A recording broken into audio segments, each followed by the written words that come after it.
Bismillah, alhamdulillah, wassalatu wassalamu ala rasulillah. Assalamualaikum warahmatullahi ta'ala wabarakatuh. Selamat datang ke episod Ramadan kali ini dan kita alhamdulillah di episod yang keempat di Salam SGTV. Jika anda terlepas untuk menonton episod pertama, kedua dan ketiga, jangan lupa untuk saksikan episod-episod ini di Salam SGTV.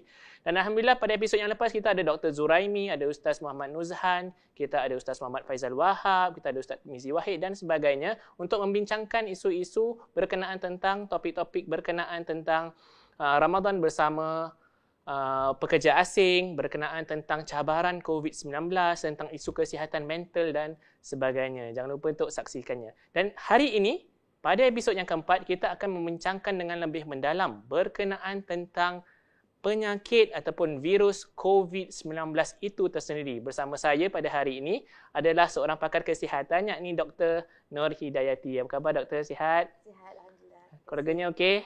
Okey. Alhamdulillah, sihat. Alhamdulillah, dan juga pada hari ini tetamu istimewa kita iaitu seorang bekas pesakit COVID-19 iaitu Ustaz Muslim Ahmad. Ustaz, apa khabar Ustaz? Sihat? Alhamdulillah, sihat walafiat. Baik Ustaz, sebelum kita masuk dengan lebih mendalam tentang pengalaman Ustaz, apa iktibar yang kita boleh pelajari daripada pengalaman itu, kita nak tahu Ustaz, apa perasaan anda sekarang setelah melalui cabaran ini dan juga dalam keadaan Ramadan sini, apa perasaan Ustaz sekarang? Perasaan itu memang susah nak dikatakan. Perasaan sedih dan sayu memanglah ada kerana masjid ditutup dan kita tidak dapat menyambut Ramadan seperti mana kita menyambut Ramadan sebelum-sebelum ini, iaitu kita ke masjid, mengambil buku dan sebagainya. Tapi alhamdulillah dapat juga bersama keluarga dalam bulan Ramadan ini, dapat berpuasa dan beramal ibadah bersama-sama. Dan alhamdulillah saya telah pulih sepenuhnya dari COVID-19. Alhamdulillah. Jadi Ustaz, kita nak tahu sedikit sebanyak pengalaman anda sebelum, sewaktu dan selepas mengalami sakit ini, sakit COVID-19 ini Ustaz. Jadi kita nak tahu sikit tentang ceritanya. Macam mana Ustaz boleh dapati penyakit ini dan mungkin pergerakan Ustaz sebelum ni agak-agak bagaimana anda boleh terdapat sakit ini Ustaz. Silakan. Terima kasih Ustaz atas soalannya. Jadi saya bermula penyakit ini adalah daripada saya sendiri yang hadir ke satu majlis keramaian agama di luar negara, dan daripada situlah saya mendapatnya. Dan bila saya pulang kembali ke tanah air, saya sendiri menghidap simptom-simptom penyakit COVID-19, iaitu batuk dan juga selesema. Dan alhamdulillah saya tidak demam, tapi batuk dan selesema itu tidaklah begitu berat tetapi agak ringan. Jadi saya pun makan Strepsils, okay, dan mengambil Panadol. Tapi nampaknya dia tak berhasil. Tapi dan selepas itu saya terus ke klinik untuk dapatkan rawatan. Dan bila selepas saya ke klinik itu, saya mula mengasingkan diri saya daripada orang ramai supaya penyakit ini tak berjangkit. Kerana batuk dan selesema itu walaupun dia adalah simptom daripada COVID-19, tetapi kalau batuk dan selesema yang biasa pun, kalau sekiranya kita tidak menjaga diri kita, kita tidak mengasingkan diri kita daripada orang awam, mereka juga akan terjangkit batuk dan selesema yang biasa yang kita ketahui. Dan juga mulanya saya tidak tahu. Kita ke klinik dan klinik doktor juga memaklumkan bahawa ini adalah satu sakit yang biasa dialami bila kita pulang daripada luar negara. Tetapi selepas mengetahui bahawa beberapa peserta daripada majlis keagamaan tersebut menghidap COVID-19, saya terus ke NCID untuk diperiksa oleh doktor. Jadi Alhamdulillah anda dah pergi doktor dan kemudian bila dapat tahu dalam keadaan ini anda duduk di rumah kan. Apa pengajaran Ustaz yang mungkin Ustaz boleh kongsikan untuk mereka yang mungkin sakit pada awalnya dan apa perlu kita buat? Bila mana kita sakit, kita tahu kita sakit dan kita telah ke klinik, pastikan kita jangan pergi ke tempat yang mana orang awam berkumpul. Perkumpulan ataupun majlis keramaian itu kita harus elakkan. Kita mesti elakkan apabila kita sakit. Jadi kita di rumah, kita asingkan diri kita, makan ubat mengikut apa yang telah diberikan oleh doktor. Jangan keluar sekiranya tidak ada apa-apa keperluan. Tapi kalau kita dalam keadaan sakit, terus kita jangan keluar dan jangan bercampur dengan sesiapa pun. Jadi itu untuk mengelakkan agar jangkitan itu tidak merebak, kerana bila kita berkumpul itu ada risiko yang lebih tinggi untuk virus merebak. Jadi kita elakkan dan kita duduk di rumah. Itulah nasihat saya untuk mereka-mereka yang sakit, yang mengalami sakit, walaupun kerana kita tidak mengetahui apakah kita sendiri membawa virus itu ataupun tidak. Dr. Nur Hidayati, mungkin sekarang ni orang banyak bekerja di rumah, mungkin banyak yang stres jaga anak-anak dan sebagainya, ada yang overwork kan, nak meet deadline dan sebagainya. Jadi mungkin ada di rumah tu kemudian dapat simptom-simptom sakit seperti batuk, sesama macam Ustaz Muslim tadi. Tapi mungkin mereka rasa tak perlu pergi doktor lah sebab ni nak duduk rumah saja kan. Jadi tak perlulah nak sampai pergi doktor. Tapi adakah perlu seseorang itu bila ada simptom-simptom sebegini terus ke doktor ataupun bagaimana? Perlu dia rehat kat rumah je ke ataupun mesti sepatutnya terus ke doktor? Selalunya kita tengok sama ada mereka mempunyai risiko. Seperti misalnya kalau mereka telah ada kawan atau kenalan yang mereka terjumpa yang mengidap penyakit COVID. Kalau kawan mereka ada penyakit COVID dan mereka telah berinteraksi dengan kawan mereka itu, kemungkinan dan lebih daripada 30 minit, kadang-kadang risiko mereka lebih tinggi. Jadi mereka yang sakit selepas berjumpa dengan kawan yang ada penyakit COVID, kita haruslah lebih berwaspada. Tetapi ada juga orang yang tidak mempunyai apa-apa simptom dan mula-mula. Dan kalau selepas itu mereka merasa sakit dan rasa demam ke yang berpanjangan, yang makan Panadol pun makin demam, mereka haruslah berjumpa doktor. Dan setengah-setengah mereka mempunyai penyakit yang bukan saja demam, ada juga yang batuk, dan ada yang susah bernafas. Kerana susah bernafas tu ialah simptom yang important. Kerana kalau susah bernafas artinya dah begitu teruk jugalah. Kalau tidak berjumpa doktor artinya mungkin lebih berbahaya dan tahap yang lebih serius. Ada juga yang tidak mempunyai penyakit, simptom atau gejala yang serius, tetapi mungkin mereka mempunyai abnormal symptom seperti tiba-tiba kalau bila masak tak dapat cium bau kari, artinya kita panggil anosmia. Dia walau masak apa pun, masak sambal ke, masak kari ke, kita makan, kita tak rasa apa-apa. Kita boleh rasa, tapi hidung macam tak bau apa-apa. Itu namanya anosmia.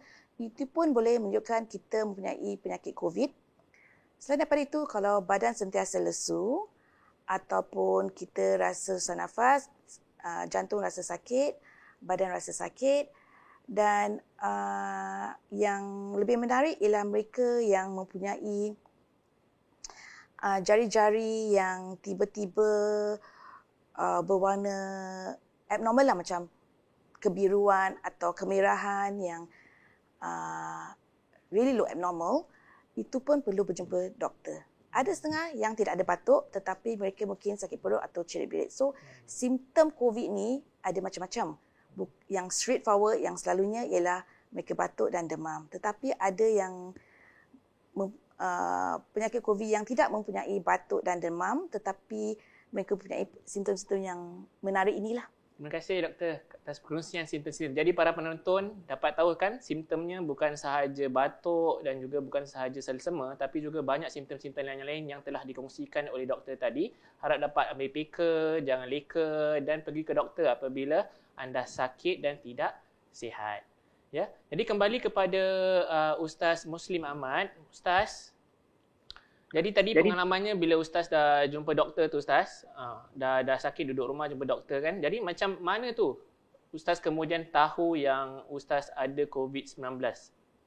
Adakah Ustaz buat test ke atau macam mana Ustaz?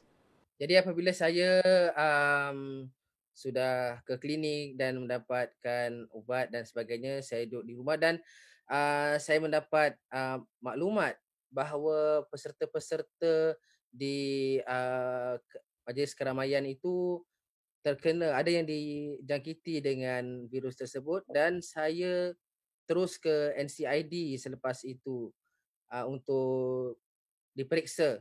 Kerana saya rasa itu adalah satu tanggungjawab sosial untuk kita memastikan supaya kita ni tidak menjadi seorang yang dipanggil sebagai super spreader. Jadi kita contain, kita pastikan virus itu hanya ada dalam diri kita. Jadi saya pergi dan kemudian mendapat tahu bahawa saya positif COVID-19. Dan perasaan bila saya mendapat tahu bahawa saya terkena jangkitan ini, pertama sekali adalah risau saya. Risau kepada orang-orang yang telah saya jumpa. Dan alhamdulillah pada ketika itu MUIS telah keluarkan irsyad ataupun petunjuk bahawa kita kalau boleh elakkan bersalaman dan kita gunakan salam mufti yang diamalkan sehingga sekarang alhamdulillah.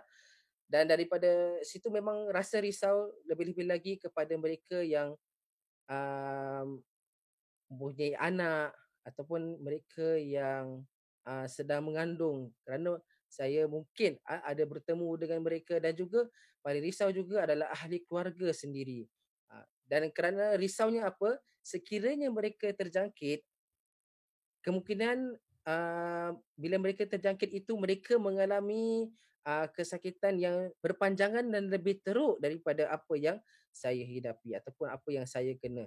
Itu adalah kerisauannya. Tapi alhamdulillah dengan saya mengikut irsyad-irsyad yang diberikan oleh Majlis Agama Islam Singapura dan juga apa yang telah disarankan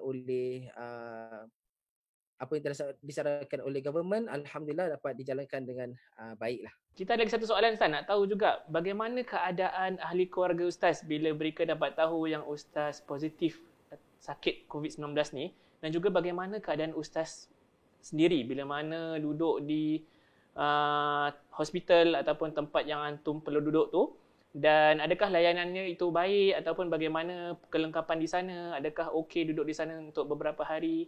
Bagaimana Ustaz? Kalau Ustaz boleh kongsikan kepada kami.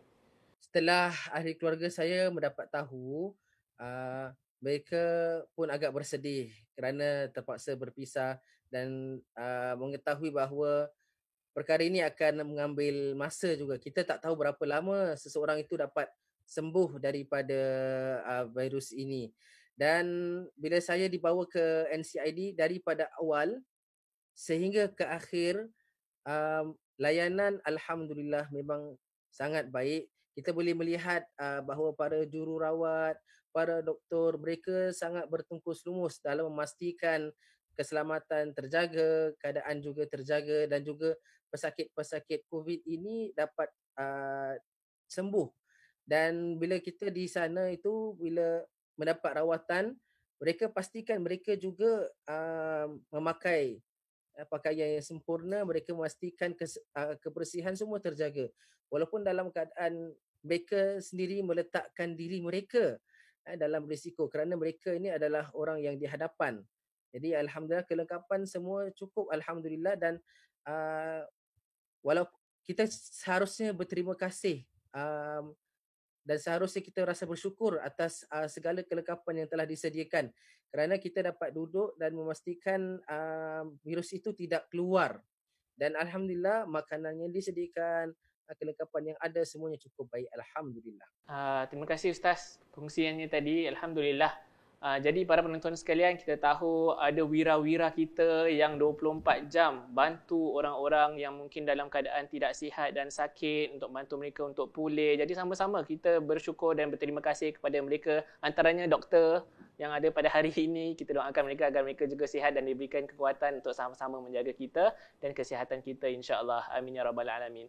Jadi doktor, kembali kepada doktor, mungkin boleh saya tanyakan, kalau kita lihat dekat, kalau kita follow Go government WhatsApp kan, satu hari tu dapat 2-3 message kadang-kadang tentang perkara-perkara yang perlu kita ikuti, tentang advisory ataupun nasihat-nasihat yang ada.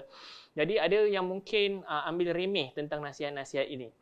Jadi bagaimana? Adakah perlu kita ikuti semua nasihat ni? Sudah tentu perlu. Tapi bagaimana kita boleh bilang kepada mereka-mereka yang mungkin kurang peka untuk ambil kira dan ambil penting tentang nasihat-nasihat yang telah diberikan kepada kita?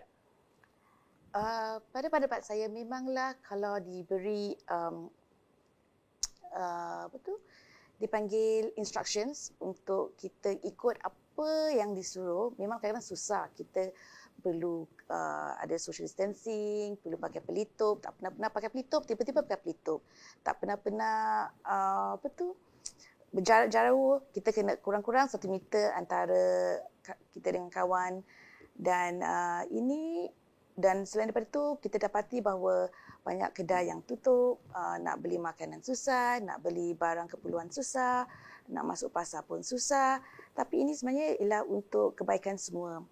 Kita kena balance antara kita punya individual needs dengan community needs. Dan kita perlu sama-sama ikuti apa yang advisory yang diberikan, kerana ini akan menyelamatkan komuniti kita, dan yang paling important ialah untuk keluarga kita dan masyarakat Islam. Kerana bayangkanlah kalau lebih ramai yang sakit, bukan saja bulan Ramadan kita akan berpisah, artinya kita tidak dapat berjumpa, tetapi bayangkan kalau kita sakit dan terpaksa masuk ke NCID semasa Hari Raya. Kan pada saya lebih menyayukan lah.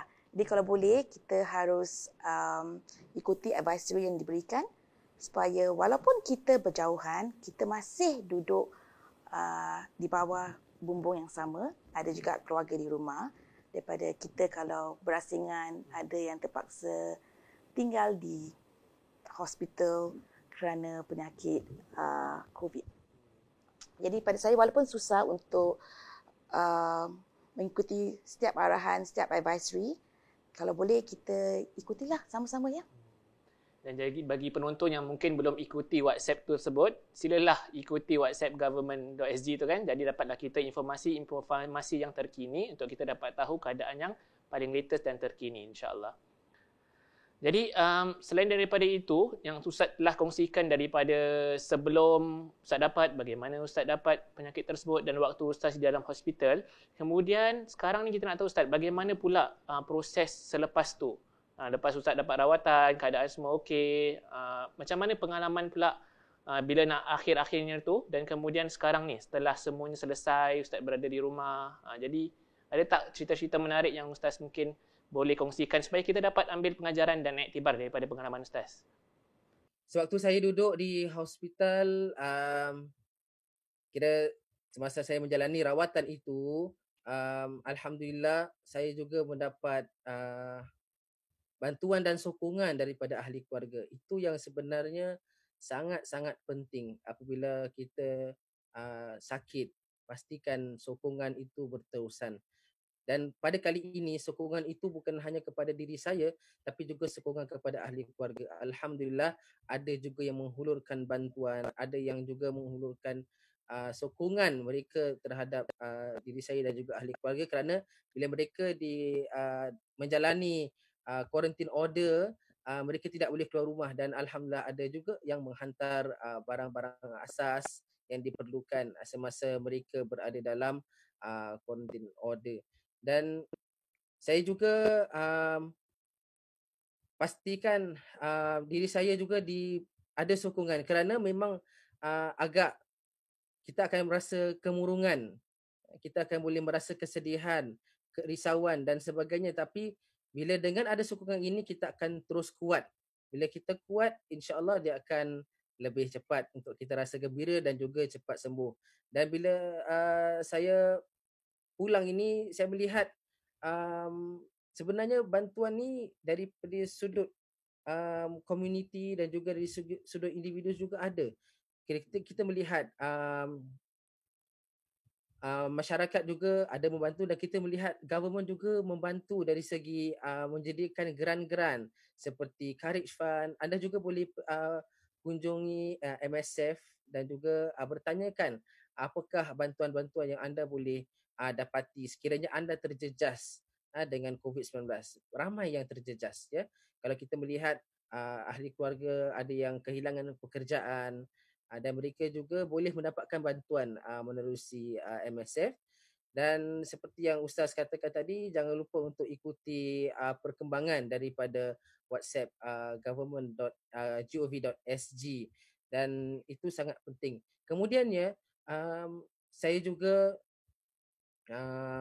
dapat melihat bahawa stigma daripada bekas pesakit COVID itu sangat penting. Stigma ini harus dihilangkan. Bila kita melihat nombor-nombor yang kita diberikan updates selalu, oh yang kena berapa orang. Mereka ni bukan hanyalah orang kata numbers, ini bukan hanyalah nombor, tapi sebenarnya mereka ni mungkin adalah mereka ni adalah salah satu daripada masyarakat kita. Mungkin yang terkena ini ayah kepada seseorang, ibu kepada seseorang, atau yang mereka menanggung ahli keluarganya, dan juga mereka mungkin adalah seorang anak tunggal dan sebagainya. Kita melihat bahawa mereka juga adalah insan dan mereka juga perlu dikasihi, diberi ihsan. Jadi kita perlu bersimpati atas sakitnya dan kita mendoakan kesembuhan mereka, dan kita perlulah berasa ihsan, perlulah berasa kasih sayang antara masyarakat. Dan itu juga adalah sifat yang diajarkan oleh Nabi Muhammad SAW. Diajarkan dalam agama kita untuk kita berasa ihsan, bersimpati atas apa yang dilalui oleh masyarakat kita. Jadi dengan itulah saya dapat pelajari bahawa kita harus ada sifat simpati kepada yang lain. Ya, terima kasih Ustaz atas pengungsiannya tadi tu, dan kita dapat lihat bagaimana pentingnya sifat ihsan, sifat ingin membantu yang lain ikut kemampuan yang kita ada. Kita tahu semua orang dalam keadaan mungkin stres, dalam keadaan yang memerlukan bantuan. Kita bantu apa yang boleh. Sekurang-kurangnya pun jumpa mereka, tanya khabar, tanya keadaan mereka, okey ke tidak. Kalau kita tak dapat pun berikan mereka makanan through banyak cara, through derma yang boleh kita lakukan dan sebagainya lah. Kepada doktor pula, boleh kita sambung ya. Soalan seterusnya berkenaan tentang kita dah nak habis CB ni, ataupun circuit breaker ni, pemutus litar ataupun pemutus rangkaian dah nak habis ni, ataupun dah nak dikurangkan. Jadi mungkin ramai yang dah excited nak keluar dan sebagainya lah sebab lama duduk di rumah. Jadi mungkin lebih-lebih lagi kita dah nak masuk waktu hari raya ni. Jadi apa boleh kita buat untuk pastikan bahawa kita tak buat sampai situasi di mana kita harus masuk kembali ke dalam keadaan pemutus litar seperti ini, sehingga kan virus itu boleh menular dengan lebih lanjut lagi bila mana kita menziarahi sanak saudara ataupun menziarahi orang-orang yang kita ingin ziarah lah. Jadi kita tak nak perkara seperti ini berlaku lagi. Apa yang boleh kita buat, doktor? Ya, kita semua excited kerana dah berkurung dalam rumah lama juga. Jadi kita harapkan bahawa circuit breaker ni akan diringankan, tetapi saya rasa mungkin dia tak 100% akan diangkat. Artinya mungkin di-relax tapi bukan 100% stop completely. Kita lihat bahawa negeri lain yang bila dia stop, penularan boleh berlaku lagi sekali. Jadi untuk kita jauhi daripada mendapat lagi satu gelombang atau wave virus infection ni, kita haruslah teruskan apa yang kita sudah lakukan selama ini, iaitu kita perlu continue gunakan pelitup. Mungkin kita juga harus ada social distancing, tidak boleh berkumpul. Walaupun hari raya, kita masih tidak boleh berkumpul. Dan kalau selepas circuit break, kalau semuanya sudah dibenarkan, InsyaAllah lepas hari raya mungkin ujung Syawal masih boleh berkumpul. Tapi untuk hari raya semasa 25 Mei, kerana ianya masih dalam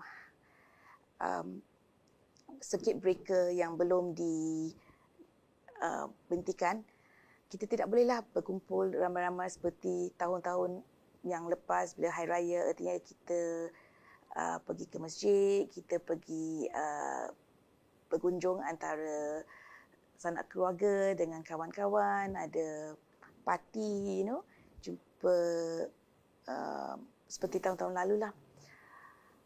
Jadi buat masa ni yang saya syorkan ialah kita masih perlu berhati-hati, kita masih perlu memastikan kita tidak mendapat penyakit COVID, dan kita janganlah menjadikan Hari Raya suatu keadaan di mana kita menyebarkan penyakit COVID tanpa kita sedari. Dalam excitement kita ingin menyambut Hari Raya, kita terlupa bahawa kita pun mungkin mendapat penyakit COVID ataupun kita yang menyebabkan penularan penyakit COVID itu. Jadi itulah yang kita perlu jauhi, dan ianya hanyalah bila kita sama-sama meneruskan apa yang diperintahkan oleh kerajaan di Singapura lah, sepertinya advisory yang disuruh diberikan kepada kita. Okay, terima kasih doktor atas pencerahannya tadi. Jadi nak tanya juga ni, saya biasanya Hari Raya kita akan pergi rumah nenek saudara, rumah ibu ayah, rumah adik-beradik. Jadi tahun ni adakah kita tak boleh buat demikian ke atau macam mana? Saya rasa untuk tahun ini, walaupun sedih, saya rasa kita tak bolehlah berbuat seperti yang kita lakukan tiap-tiap tahun yang lepas. Kita kena tunggulah sehingga circuit breaker dah lifted, baru kita boleh berkunjung lagi sekali. Tetapi kalau buat masa ini, 24 ke 25 hari bulan Mei, bila kita menyambut Hari Raya, kita harus duduk di rumah, tidak boleh berkunjungan. Kita boleh berkunjung melalui Zoom ataupun media platform yang boleh digunakan lah. Tapi untuk berkunjung seperti tahun-tahun lalu, kita buka rumah kunjungan untuk invite everybody datang ke rumah, jumpa ibu bapa, nenek, datuk. Saya rasa untuk tahun ni mungkin kita kena tunggu sekejap lah dulu. Dengan sedih hati. Dengan sedih hati. Ya. Ya. Jadi walaupun kita sedih, kita berat hati untuk terima keadaan ini, tapi saya rasa penting kerana kita nak selamatkan ahli keluarga kita nak selamatkan negara Singapura daripada penularan virus ini kan. Mungkin Ustaz Muslim sendiri ada penambahan macam mana Ustaz Hari Raya ni kalau kita duduk di rumah dan tak dapat mengunjung sanak saudara dan ibu ayah kita? Kalau untuk Hari Raya ini, memang nampaknya seperti pemutus litar ini masih belum diangkat lagi. Jadi bermakna kita harus berada di rumah, pastikan sunnah-sunnah Aidilfitri itu juga diamalkan. Walaupun kita tak dapat keluar ke masjid, walaupun kita tidak dapat melakukan solat Aidilfitri berjamaah di masjid, kita boleh lakukan di rumah.